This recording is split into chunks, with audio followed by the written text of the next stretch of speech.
I'm Bob Bolton from the University of Alaska Fairbanks, and this is Alaska Voices, a place for communities to connect through conversation in order to build a better tomorrow for Alaskans and the world. Originally, I grew up in Gakona, Alaska, Tyonek, Egypt, Idaho, Rampart, St. Lawrence Island, St. Paul. And I'm here with my student, my science buddy, my teacher, my homie. I'm his daughter. Hello, I'm Jessica Gerard. I am 38 years old with my homie Arlo. My name is Arlo Davis. I am 37 years old, and I am recording a story with my homie. I'm really curious what it's like for you here in Fairbanks as an East Coaster in a state that's kind of majority Native, working at an organization with Native in the title, Native Movement. What's that like for you? Well, I just want to lay out Fairbanks a little bit. Native Movement is this dope organization run by some local folks. It was founded by Ine Begay Peter and Yvonne Peter, and Yvonne is a Gwich'in man, and Ine is a Navajo Dana Atam woman married into the Gwich'in Nation. And it basically is structured to fiscally sponsor other projects, and Fairbanks Climate Action Coalition is one of those projects. So I am the coordinator for the Fairbanks Climate Action Coalition. We formed it out of the necessity to raise the voices of those that were being quieted and cornered in the community that wanted to talk about climate change, that wanted to talk about some injustices surrounding climate change, especially in northern and coastal villages in Alaska. Over time, we have molded into a really justice-based, principled coalition that works only with communities that ask us to be involved. We don't try to do a white savior thing and walk into a community and tell them what they need. We really work in solidarity with communities that have shared values, whether that's the faith community with the Quakers and the Catholics and the Presbyterians, or that's with villages and tribal entities that want to protect land resources. So there's a wide swath of who we work with, and not only is it strategic to do it that way because we really need to amplify our voices in Alaska, but also it's really important because it's changing the narrative of what Alaskans are to the people that live in the continental United States. People are now looking to Alaska being like, oh, not everyone wants oil and gas. Not everyone is so addicted. But how do you, in the moment, speak to people at these meetings that are kind of coming from a whole bunch of different camps in ways that they can hear and that shift their approach a little bit, but not so much that it makes them uncomfortable? I think I've been just the right amount oppressed and privileged to stand in the spot that I'm in, right? Like, I have a disability that drives my life, but also I have disability payments.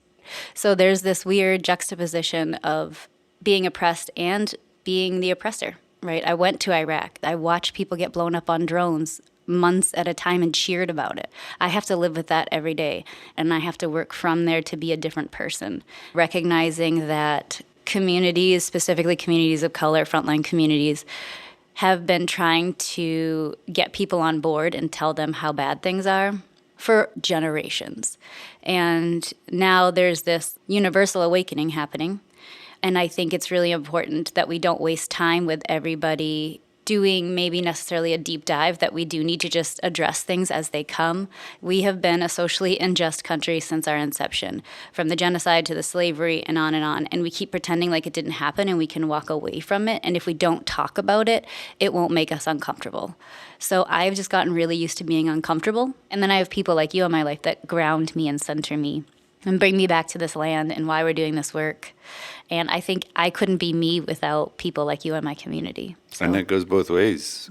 Last summer when we went through the Howard Luke camp, and there was so much focus on indigenousness and hanging out with elders and having the kids running around everywhere.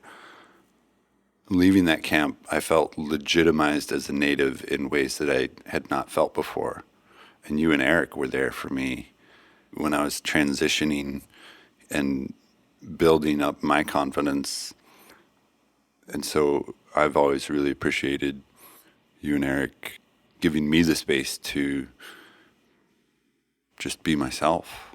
Because I'm Native, but I'm also white, and have this environmental bent also, and recognize that the land is the basis for life. I have this whole story about being in the military for 10 years and being totally militarized. And now some would call me a radical.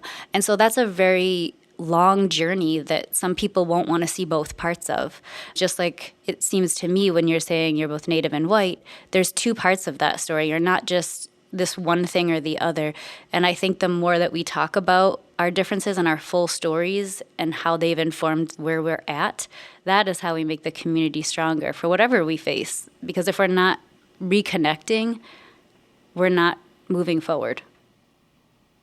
Everybody knows that, like, nations have international diplomats, and when it comes down to it, I think the real diplomacy, or the diplomacy that's more accessible to the people, or that has a maybe greater effect, is the diplomacy at the local level, in the small moments, at the little community meetings, where folks like yourself have conversations with people and push people to step out of their comfort zones a little bit. And that's where it's at.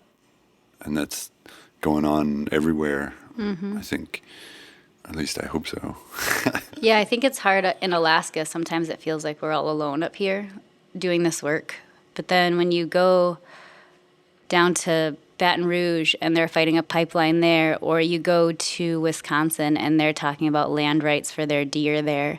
You go to island nations that are talking about rights to the whale and that sacredness. It's just, again, another way that we're reconnecting. Before we go, I just want to take a minute and acknowledge the land that we're on, the Diné Athabaskan land that we're on. But will you explain Trothiada before we go?